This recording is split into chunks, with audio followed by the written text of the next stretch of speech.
Buried in your dissatisfaction, you often get advised to turn back to Allah.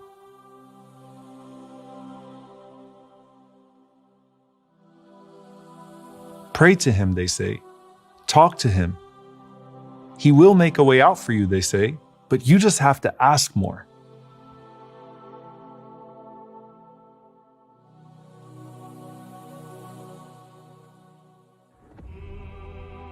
But then when you earnestly sit and pour your heart out, why does it feel sometimes like Allah isn't even listening to you? Why isn't your dua getting answered? Are you even worthy of being heard?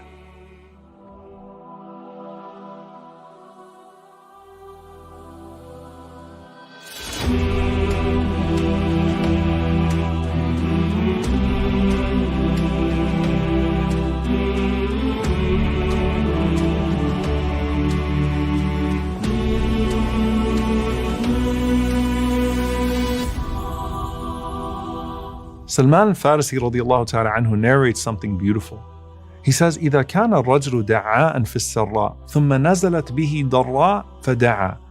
That if you have a person who's accustomed to making dua to Allah subhanahu wa ta'ala in good times, and then he goes through a hardship and makes a dua, as his voice travels through the heavens, قَالَتِ الْمَلَائِكَةِ صَوْتٌ مَعْرُوفٌ فَاشْفَعُوا لَهُ. The angels say amongst themselves, that's a familiar voice. Let's go intercede to Allah subhanahu wa ta'ala on his behalf. But on the other hand, if a person is not accustomed to making dua in good times, فَنَزَلَتْ بِهِ ضَرَّاء فَدَعَى, and then a hardship visited upon him, and he called out to Allah, قَالَتِ الْمَلَائِكَةِ صَوْتٌ لَيْسَ بِمَعْرُوفٍ وَلَا يَشْفَعُونَ لَهُ. The angels say to themselves, that's not a voice that we usually hear. And so they don't bother to intercede on his behalf. I want you to ask yourself, how often does your voice travel through the heavens? Is it only when your world starts falling apart? Maybe the best thing you can get out of dua and hardship is a relationship with Allah that isn't dependent upon hardship in the first place. When Ibrahim alayhi salam had his hardest moment, he spoke of his Lord as an intimate friend that he already knew, and with such confidence he said, Inna Rabbi lasami'ud du'a. Without a doubt, my Lord always hears my du'as. And when Zakaria alayhi salam calls out to his Lord, he says, وَلَمْ أَكُمْ بِدُعَائِكَ رَبِّ شَقِيًّا. You've never disappointed me before with my du'a, O my Lord. And you would think hearing that Zakaria alayhi salam was a rich man with lots of palaces and children. But he was a carpenter in his 90s, living a very simple life, while he and his wife never were able to have children. And with that, he says, you've never let me down, O Allah. But how can that apply to you? You've taken your steps towards Allah. You've made dua with sincere hopes that it's going to be answered. And then you even make changes in your life. You strive harder, but temptation still comes your way. Your old sins seem to keep resurfacing like test after test. Didn't Allah say that one step towards Him will cause Him to come to you with speed? Why does it feel like the temptations are coming at you just as fast? And when you continue to try to not be deflated and make reaching out to Him a part of your regular routine, sometimes your hardships seem to be endless. How is it that some people can still be so optimistic in the face of continuous hardship? Why don't I have that relationship with Allah? The Prophet ﷺ said, "Ad-du'a huwa al-ibadah." Dua is worship, and you can't only worship Allah when times are tough. And one of the things that was so beautiful about him ﷺ was that if you saw him in sujood for a long time, crying and making dua, you wouldn't know if something really bad just happened to him or something really good just happened to him. Because both hardship and ease drove the Prophet ﷺ to the same position of prostration and prayer.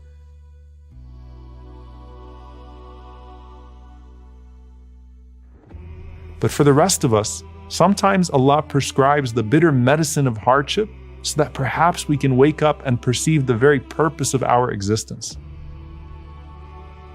And just like sin can be a catalyst to come back to Allah, hardship can be a catalyst to fall in love with Him.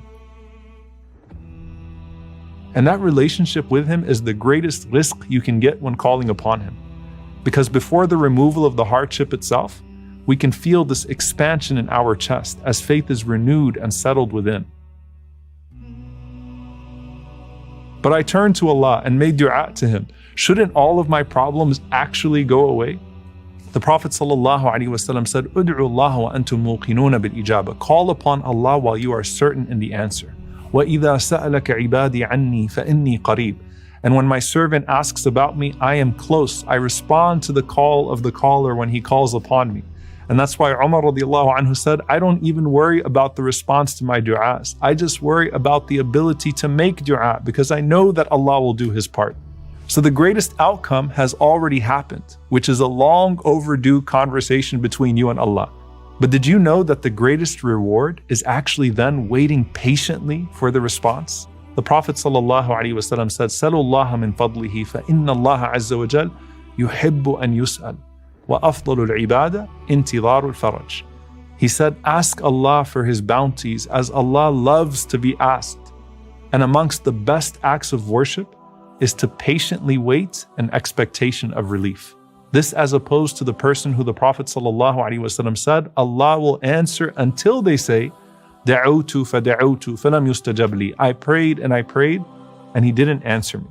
Don't kill your dua by losing hope, because that dua from your human heart can literally change the world. The Prophet ﷺ said, "La yaruddu al-qada illa ad-du'a, wa la yazidu fil umr illa al-birr." He said, nothing repels the divine decree but supplication, and nothing increases a person's lifespan except for good deeds. And there's a subtle wisdom in the scheme. Our most sincere du'as are usually when we're desperately trying to repel something. So nothing is going to remove an evil from you like a desperate du'a. On the other hand, what usually holds us back from spending our time and money in doing good is that we think we're missing out on something that's better in life.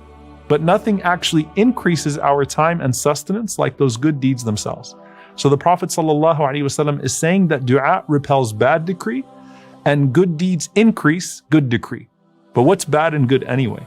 One of the beautiful things about du'a is that it's not limited to your request that comes from your limited perceptions of your own life and what you think is best for you. So Allah doesn't answer you in the way that you want, but He always answers you in the way that you need. The Prophet ﷺ said that Allah can answer in one of three ways. He can answer your du'a by quickly fulfilling your supplication, or He can store it for you in the hereafter, or He can remove an equivalent evil to it. So He can respond to your du'a about passing an exam by averting a calamity that could have claimed one of your loved ones. He can respond to your du'a for a job interview by giving you an even better job. He can respond to your du'a for cure with unimaginable rewards in the next life that would make you wish that He never answered a du'a for you in this dunya. But you can't sincerely call upon Allah to change an outcome unless you're willing to give up your own false sense of control. Or even worse, the sins that are blocking your du'as. Ibrahim ibn Adham rahimahullah was once asked, what is wrong with us that we make du'a and we receive no answer? And Ibrahim responded, he says, it is because you know Allah and you do not obey Him. You know the Messenger and you do not follow Him. You know the Quran and you do not act according to it. You eat from the blessings of Allah and you do not thank Him for it. You know paradise and you do not seek it. You know hellfire and you do not flee from it. You know the shaitan and you do not fight him. Instead you follow him. You know death and you do not prepare for it. You bury the dead and you do not learn from it. You ignore your faults and you busy yourself with the faults of others. لا تطالب ربك بتأخر مطلبك ولكن طالب نفسك بتأخر أدبك. Do not press claims against your Lord because your request has been delayed. Instead, press claims against yourself for lacking in your behavior. If we can lift the barriers to Allah's mercy, then we can open ourselves up to the possibilities of our du'a. Du'a is the strongest means that delivers on your deepest needs, your highest ambitions, and your wildest dreams. Every du'a is either taking you somewhere or taking you away from something.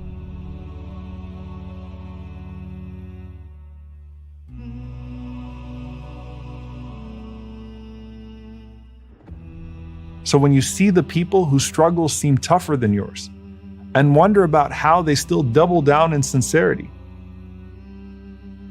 Try to emulate that connection and remember that you are calling upon a Lord even more merciful to you than your parents, who knows even better than you what is best for you.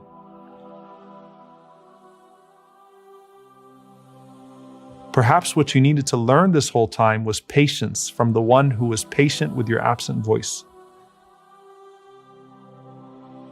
It may be that Allah accepted your prayer even though it came after years of ignoring Him.